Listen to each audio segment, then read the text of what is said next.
नमस्कार दोस्तों, मैं डॉक्टर आशीष शुक्ला। आज बात करेंगे डायबिटीज़ के कॉम्प्लिकेशंस के और डिटेल के बारे में। मतलब कि डायबिटीज़ में जो कॉम्प्लिकेशंस होते हैं वो कैसे होते हैं और उनसे क्या क्या खतरे हो सकते हैं।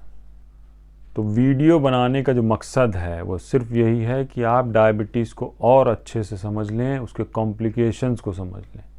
कॉम्प्लिकेशन ज़्यादातर लोगों में हो जाते हैं, 70 से 80% लोगों में कॉम्प्लिकेशंस देखे गए हैं और वो कॉम्प्लिकेशंस जो सीवियर होते हैं। बाकी के जो 25 से 20% बचे हुए लोग होते हैं उनमें भी माइनर कॉम्प्लिकेशंस हो सकते हैं। तो डायबिटीज़ एक ऐसी बीमारी है जिससे कोई नहीं अपने कॉम्प्लिकेशंस को बचा सकता है।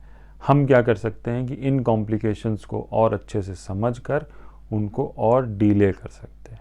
तो जो एक्सीडेंट बिना हेलमेट के ज़्यादा जानलेवा हो सकता है, हम वो हेलमेट पहनाने की कोशिश कर रहे हैं कि अगर आपका कोई एक्सीडेंट हो भी तो आप उससे बच जाएं और अपनी सावधानी को बढ़ा सकें। तो जैसा कि मैंने अपने पिछले वीडियो में बताया था कि हमारे शरीर में नर्व्स जो कि हमारे सेंसेशंस को ले जाती हैं और वेसल्स जो कि हमारे ब्लड सर्कुलेशन को ले जाती हैं, इनका जाल हमारे पूरे शरीर में बना हुआ है। तो दोस्तों, हमारे शरीर को चलाने के लिए ब्रेन और हार्ट, ये दो सिस्टम ऐसे हैं जो बहुत ज़्यादा ज़रूरी होते हैं। ब्रेन से सारे सिग्नल लाने ले जाने नर्व्स का काम होता है। ये ब्रेन को सिग्नल पहुंचाती हैं या स्पाइनल कॉर्ड को पहुंचाती हैं और उसकी वजह से हम फिर उस पर रिएक्ट करते हैं। जैसे किसी ने कुछ छुआ या गर्म पे छू गया तो हाथ खींच लिया, या किसी पे पैर पड़ा कंकड़ पे, नुकीली चीज़ पे तो हाथ पैर खींच लिया, किसी से चोट लगी तो ऐसे बच गए। ये सारी चीज़ें हमारे ब्रेन और स्पाइनल कॉर्ड के लेवल पे गवर्न होती हैं। मतलब कि यही दोनों चीज़ें इसको कंट्रोल करता है। तो डायबिटीज़ में ये सिस्टम पर बहुत गहरा प्रभाव पड़ता है। लॉन्ग स्टैंडिंग डायबिटीज़ के क्रॉनिक कॉम्प्लिकेशंस नर्वस सिस्टम को इफ़ेक्ट करते हैं। मतलब कि अगर आपकी शुगर लंबे समय तक बढ़ी रहती है तो नर्वस सिस्टम जो कि ब्रेन और नर्व्स हैं, इस पे इफ़ेक्ट आता है।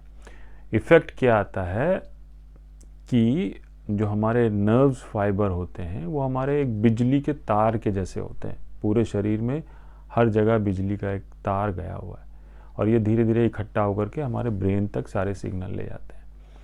अब जैसे आपने देखा होगा बिजली के तार के ऊपर एक रबर की कवरिंग होती है, उसी तरह हमारे नर्व्स के ऊपर भी एक शॉन सेल्स होते हैं, उनकी कवरिंग होती है। अब जब शुगर बढ़ी रहती है तो ये शॉन सेल्स जो होते हैं वो डैमेज हो जाते हैं।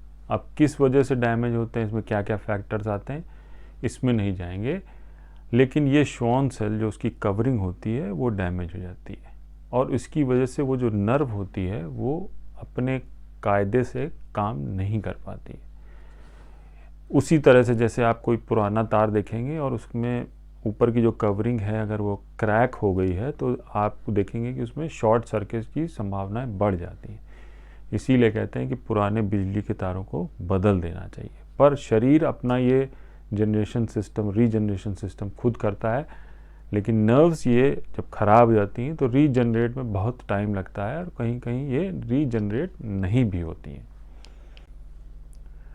तो जब रीजनरेट नहीं होती हैं तो वही खराब नर्व्स अपना काम नहीं कर पाती हैं। आप इस पीछे चार्ट में देख रहे होंगे कि एक नॉर्मल सेल बना हुआ है, नर्व सेल, और एक डैमेज नर्व सेल बना हुआ है। डायबिटीज़ की वजह से करीब 15-20 साल में ये इफ़ेक्ट आना शुरू हो जाते हैं।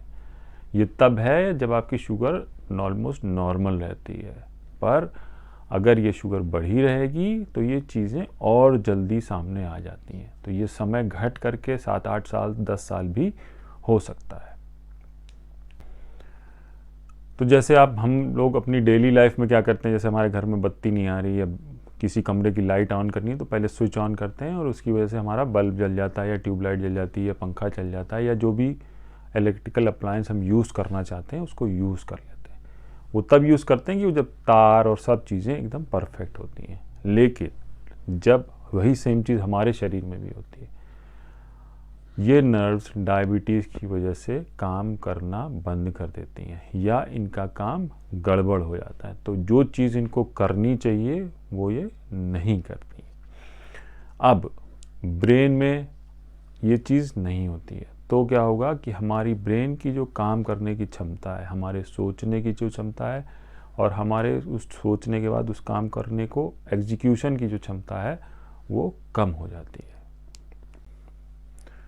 तो डायबिटीज़ में जो ब्रेन डैमेज होता है वो होता है हमारी मेमोरी लॉस शुरू हो जाती है। हमें जो पीछे की चीज़ें याद रहती हैं वो अब नहीं याद रहती। क्यों? क्योंकि हमारा ब्रेन सेल डैमेज हो चुका है। इसके अलावा हमारे कॉग्निटिव फंक्शंस में असर आता है, जैसे कि सही गलत हमें क्या करना है इस पे भी एक डिफ़िकल्टी शुरू हो जाती है।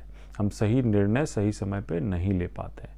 उसके अलावा हम किस डायरेक्शन में जा रहे हैं या हमें कहाँ जाना है या हम कहाँ खड़े हैं, ये सारी चीज़ें भी हमारा ब्रेन हमें बताता है। पर जब ये ब्रेन डैमेज शुरू हो जाता है तब ये वाला फंक्शन भी हमारा धीरे धीरे करके कम होने लगता है।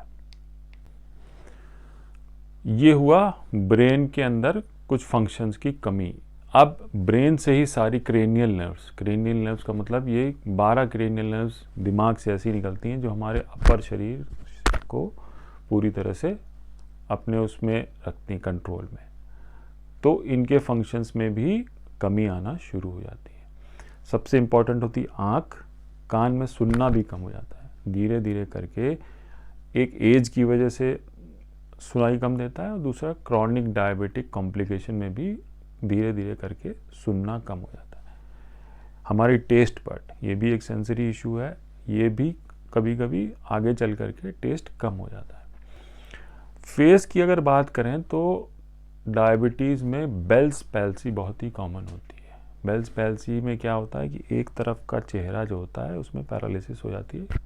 ये टेम्परेरी होती है, इसका इलाज करते हैं तो ये ठीक हो जाती है। पर ये डायबिटीज़ के मरीजों में बहुत ज़्यादा देखी गई है। तो इसमें चेहरे की मसल्स वीक हो जाती हैं, एक तरफ की टंग से, ज़बान से टेस्ट नहीं आता है, कान में झुनझुनी होना शुरू हो जाती है, फेशियल नर्व इन्वॉल्व हो जाती है, तो उसकी वजह से बेल्स पैल्सी हो जाती है। तो ये भी डायबिटीज़ में बहुत कॉमन है। तो अब शुगर बढ़ी हुई है, हाथ पैर भी कमज़ोर हैं, ब्रेन भी सही से काम नहीं कर रहा है, तो ओवरऑल जो लाइफ स्पैन है, जो हमारी जीवन की एक लिमिट है कि हम इतने साल जिएंगे, वो इन कॉम्प्लिकेशंस की वजह से कम हो जाता है। तो जो आदमी 70-75 साल तक जीवित रह सकता है वो इन कॉम्प्लिकेशंस की वजह से हो सकता है 60-65 साल में ही उसकी मृत्यु हो जाए। अगर कॉम्प्लिकेशंस हुए, हो सकता है ये heart attack, silent heart attack हो जाए और पहले ही उसकी डेथ हो जाए। तो ये सब चीज़ें डायबिटीज़ में बहुत ही ज़्यादा कॉमन होती हैं।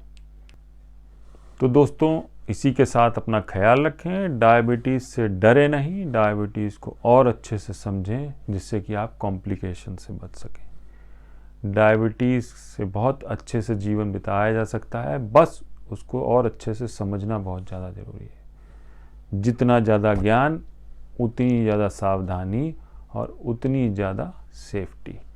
नमस्कार।